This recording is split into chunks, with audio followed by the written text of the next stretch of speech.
I am sitting with Ryan Lundquist with Lundquist Appraisals, and we're here to talk a little bit about bringing value or true value to one's home. Yes. A lot of people are looking at possibly updating their home, getting a larger home, or making upgrades within their home. So I thought it'd be interesting to talk with an expert about actual dollars converted on an appraisal. So I guess you want to talk a little bit about that? Well, A few things that I know or I thought of that would translate to dollars on an appraisal are obviously a kitchen upgrade. Yeah. You know, things like a new roof. These are just my thoughts. He's going to correct me here.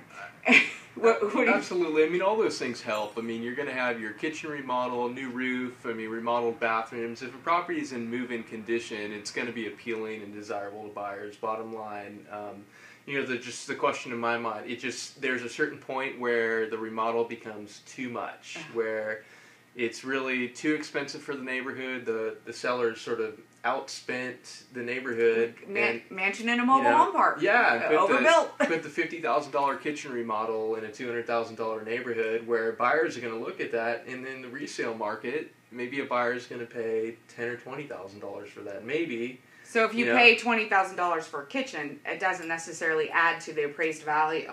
You know, it'll add to the appraised value probably, but it's not going to add the full amount. It's kind of like, I look at kitchen remodels a lot of times sort of like a new car. The moment you drive it off the lot, it loses value. And so, to a certain extent. And so it's just important to really know your neighborhood, know your market, what do buyers really expect in the neighborhood, and put that type of a kitchen in. You know, don't overdo it where you're the best house. Mm-hmm. You know, you don't want to be the biggest, you know, and the best, because that house is probably going to not sell for an extraordinary amount. It might sell, you know, still sell for the most, but, you know, you put a lot of money to get it to that level. Yeah. So benefit from other people that have done everything, but just don't do quite as much as them. Okay. That's my MO. What other types of things would you suggest for current homeowners to increase the value on their home, maybe to do that they might be able to do simply or less or cheap, I guess you could say? Yeah. Well, the great thing, there's a lot of ways to really increase the value of your home. I would say focus on stuff like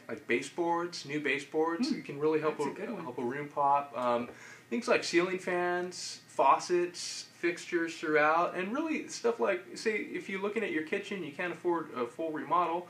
Well, maybe put new tile on the counters, and maybe buy the $200 faucet instead of the $35 one, because it'll really help it look and feel just a little bit more custom. And so I think things like that really play into the value and add something. That's fair. Faucets and stuff aren't as expensive as new granite counters or cabinets or anything. Wow. Absolutely, yeah. That's helpful. Well, thanks for coming. Yeah, it's always a pleasure to see you and have you. Yeah. Jennifer Klein, Roseville and Rockland.com. I'm at 916-230-3880. And Ryan Lundquist at SacramentoAppraisalblog.com. Thanks. Thanks.